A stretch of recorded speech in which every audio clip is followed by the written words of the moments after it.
So what you're about to see, guys, is the first installment from the CanFit Collective. Myself and Brett pulling apart this Lexus and getting started on that project. Just wanted to take a quick minute also to explain to you a little bit more about what we're doing here with the CanFit Collective. It's not just about building this car together and sharing some information with you guys. The collective here is Brett and I following our passion, but it also comes down to some really important other stuff that tends to be a bit taboo around men's health, mental health, well-being, all those sorts of things. So we're going to try and share with you some of our own insights into those topics.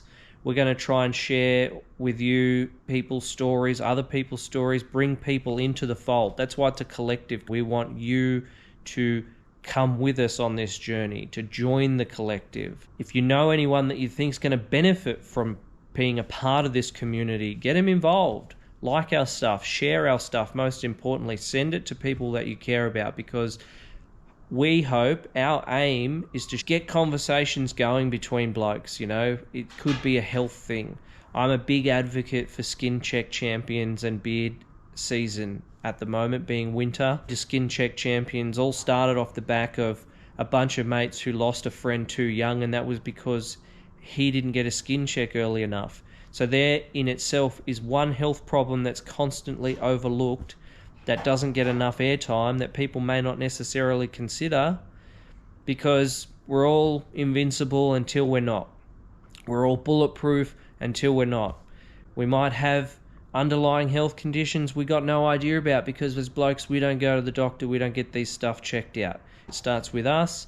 We got to take ownership of that. And through this collective, hopefully we can give you guys some ideas about how you might be able to bring that into your own lives. We're not going to stand around or sit around the campfire with the acoustic guitar playing Kumbaya, and this is us just shooting the breeze, spending some time together over a common interest, common goal. That's what this is about. So thanks for watching. If you're still here with me, stay with it. This is wheel therapy. That's what we're calling it, wheel therapy. It's real therapy for motoring enthusiasts. It's real stories. It's real experiences. And it's all just to do with common interests. For us, it's cars. For you, it might be football. It might be going to the pub. Whatever. Doesn't matter what it is. If you get together with a bunch of like-minded people and you can hang out and you can share a conversation, and you might get the chance to air some of these things and get them off your chest. You might save someone's life. This very first video is us just basically pulling this car apart, getting it ready to spray. So along the way, Brett and myself will be sharing a few tips on what it is that we're actually doing and why we're doing that. So I'll just run you through some of how this starts out with a bit of an overview on the car.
We've already got a friend. We got a mascot. Yeah.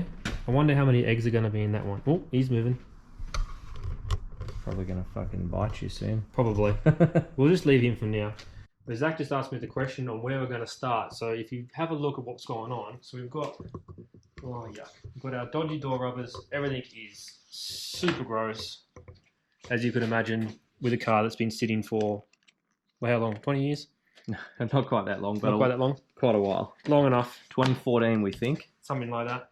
So what we're going to do is we're going to go ahead and start ripping off all the stuff that doesn't need to be on here for paint to do the best job that we can. So all these door rubbers need to come off and we need to label them. Please get into the habit of labeling what is what or where it is.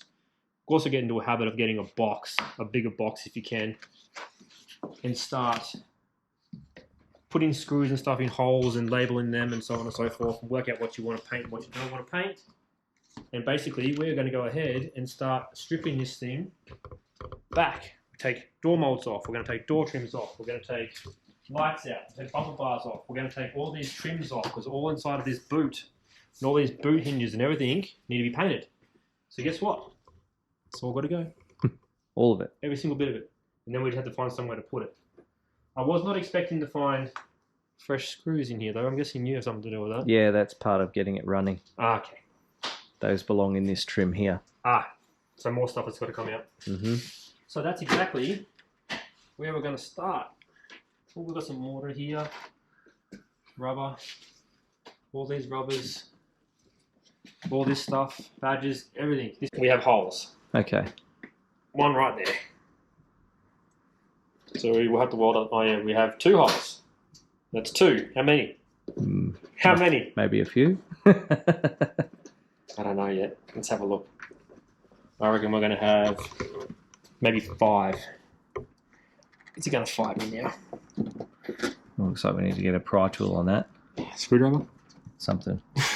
You scratch your paint, man. Oh, I know, right? Don't scratch the paint.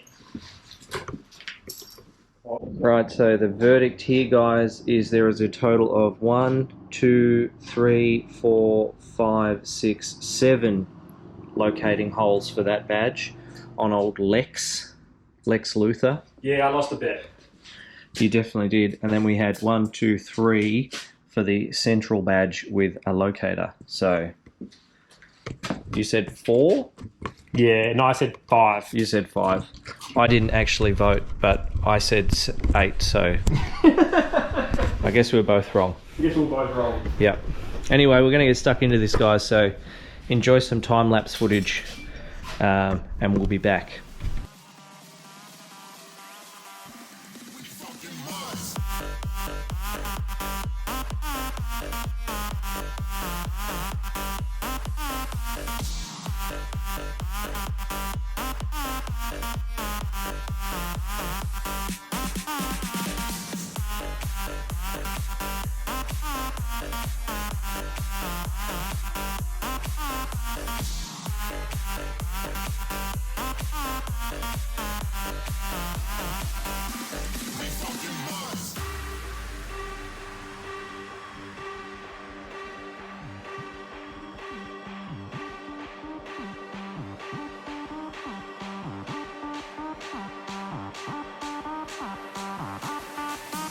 Right, so we're just pulling this LS400 apart over here, and we've got this behemoth of a CD changer. Look at the size of this.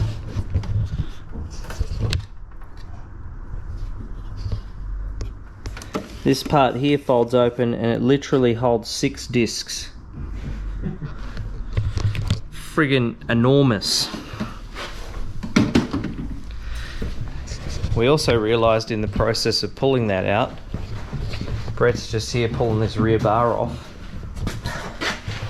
Look at the over-engineered bracket that holds this sucker in here, and it looks like probably those 3 bolts, 2 of which hold the CD stacker bracket in, are the retaining bolts For the bar! for that. Wow! What are your thoughts, Brett? Oh my god! Like, no wonder the thing never rattles. Doesn't rattle. But that's better than some battery holders you see these days. It is 100 times better. And that's 100 times better than pretty much anything you'll see these days, actually. Craziness. Like, look at even the bracket that's up inside that wheel arch there, that big silver bracket there. Look at that. That's just to hold the toolbox, Yeah. which is in the boot. Yeah. Crazy. Roadside kit. Did you see if it had white gloves in it? Some of these Lexuses came with white gloves so you didn't get your hands dirty when you change your tyre. I haven't found any yet, but I don't know if we could use a pair. Probably use a pair, yeah. I think yours is a little bit more dirty. Yeah, it's probably a bit below par for Lexus standards, so Anyway, we aim to fix that. We're gonna fix it. That is our aim, to fix that.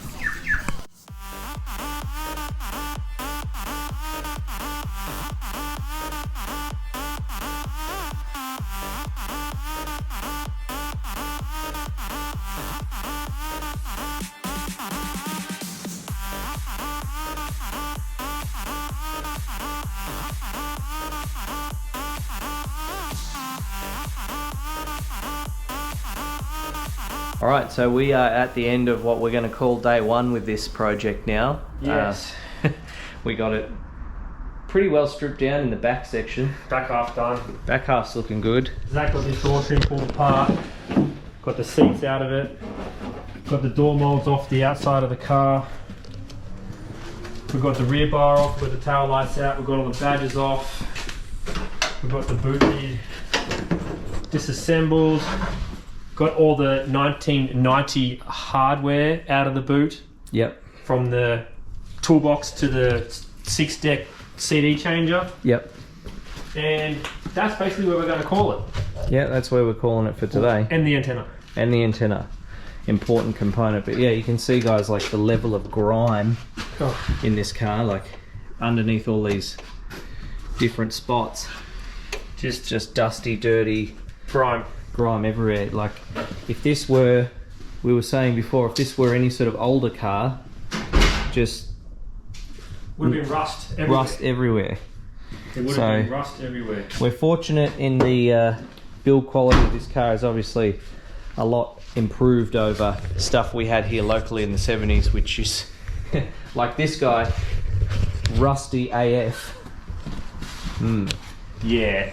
Anyway, that's where we're calling it, guys. So we'll be back for part 2, where we'll do, I guess, the rest of the deconstruction, and then we'll be good to go for prep. Hopefully next time too I might have a colour to show you. We'll see how we go. That'd be good. Peace. Thank you so much for watching. Please stick with it and keep an eye out for our next videos as well. We're constantly capturing stuff for this. This will be something that moves into something bigger, and you guys, the sooner you get on board, the quicker that happens. That starts with you guys actively sharing, actively promoting, and letting people know what this is all about. We're very thankful to have you, myself and Brett included. So thank you so much once again. Cheers.